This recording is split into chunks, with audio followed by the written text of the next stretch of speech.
हिकु बरोच घरां कावड़जी निकितो। हिकु बुख, ॿियो खाइण पीअण लाइ कुझु बि न हुयुसि। पाण खे सैयद सॾाइणु शुरू कयईं।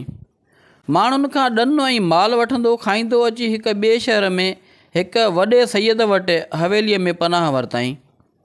सैयद जो ख़िदमतगार थी साईंअ सां गॾु मुरीदनि खे फुरणु शुरू कयईं। हवेलीअ जे मालिक सैयद बादशाह खे हिकु न्याणीअ जी औलाद हुई।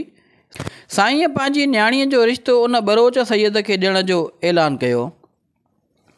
बरोच सोचियो, यार आऊं बदकिरदार गुनहगार हिकु सैयदज़ादी सां शादी करे पंहिंजी क़बर कीअं कारी कयां, उहो ॾोह मूंखां न थींदो।